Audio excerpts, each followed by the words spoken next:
Shalom, selamat pagi, selamat bertemu kembali dalam program kita membaca Alkitab setiap hari. Baik, pagi hari ini kita masuk dalam episode 19 Juli.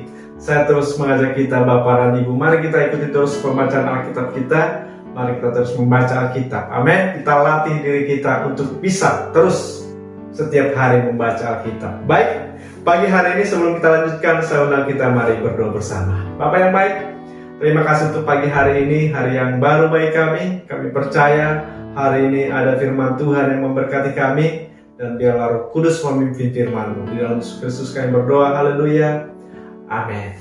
Tema kita pagi hari ini, jadilah kehendak Tuhan. Jadilah kehendak Tuhan. Saya bacakan dari Kisah Para Rasul pasal yang ke-21 ayat 13 sampai ayatnya yang ke-14. Tetapi Paulus menjawab, "Mengapa kamu menangis dan dengan jalan demikian mau menghancurkan hatiku? Sebab aku ini rela bukan saja untuk diikat, tetapi juga untuk mati di Yerusalem oleh karena nama Tuhan Yesus.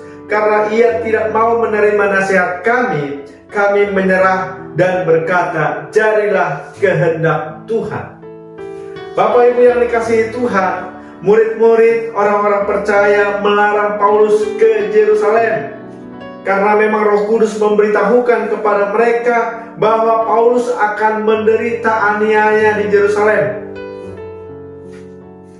Bahkan ada seorang nabi bernama Agabus mengambil ikat pinggang Paulus, lalu mengikat tangannya, mengikat kakinya sendiri, dan berkata, "Demikianlah kata Roh Kudus, beginilah orang yang mempunyai ikat pinggang ini akan diikat oleh orang-orang Yahudi di Yerusalem dan diserahkan ke dalam tangan bangsa-bangsa lain."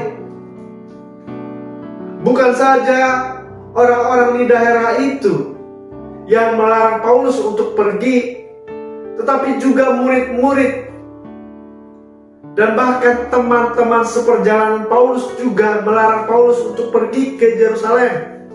Mereka memohon, bahkan mereka sampai menangis, supaya Paulus kiranya mengurungkan niatnya, supaya jangan pergi ke Yerusalem. Karena masalah yang dihadapi Paulus di Yerusalem itu masalah yang serius. Masalahnya tidak main-main. Paulus bisa mati di sana. Tapi saudara, Paulus mengatakan, saya itu sudah siap, saya ini sudah rela, saya ini sudah menyiapkan hati saya. Saya ini sudah rela bukan saja untuk diikat, melainkan untuk mati di Yerusalem. Oleh karena nama Tuhan, saya sudah siap. Demikianlah pernyataan Paulus.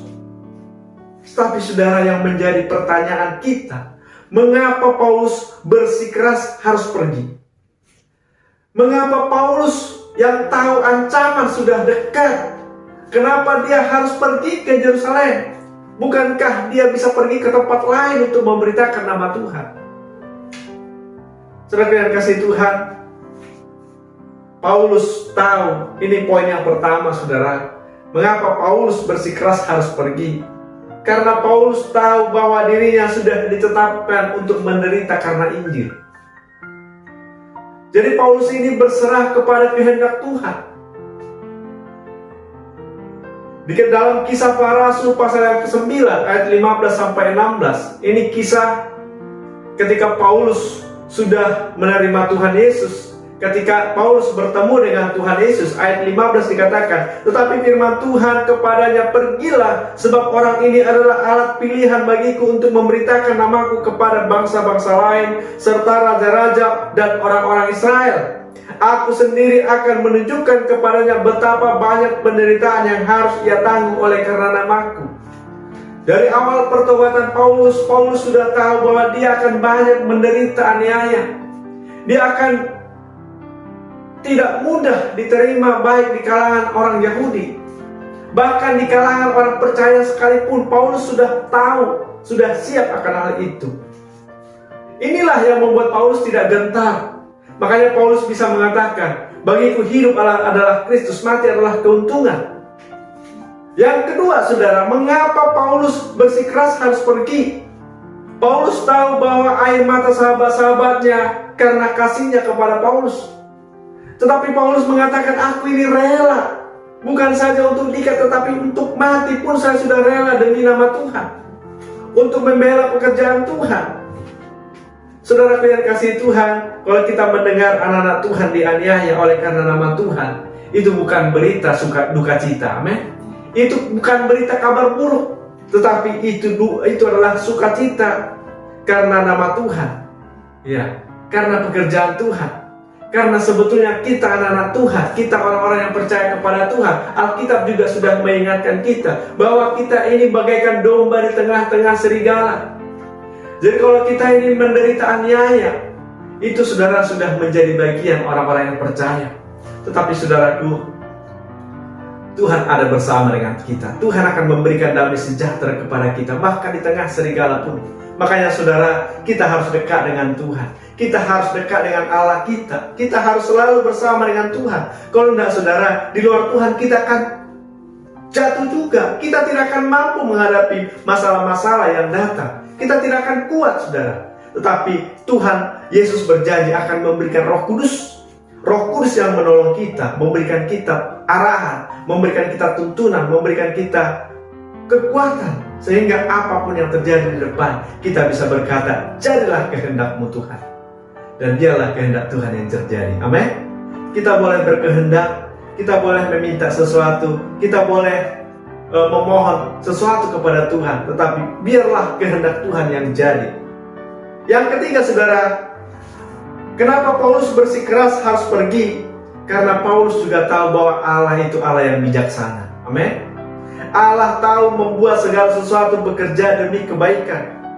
Jadi semakin lama kita tawar-menawar dengan panggilan Tuhan, semakin kita mencoba untuk tawar-menawar dengan panggilan Tuhan, maka kita akan bukan semakin baik, bukan mendatangkan kebaikan bagi kita, tetapi semakin kita cepat menerima ajaran, menerima firman Tuhan, menerima kehendak Tuhan, berjalan dalam kehendak Tuhan, dan biarlah rencana Tuhan semakin digenapi. Artinya rencana Tuhan akan semakin cepat tergenapi dalam hidup kita. Amin. Biarlah kehendak Tuhan yang jadi. Mari kita belajar saudaraku yang kasih Tuhan. Mari kita berserah akan kehendak Tuhan. Percayalah saudara, Allah kita itu Allah yang bijaksana. Tuhan akan melakukan segala sesuatu bekerja demi kebaikan kita, demi kebaikan banyak orang, dan demi kemuliaan nama Tuhan. Dan biarlah kehendak Tuhan yang jadi.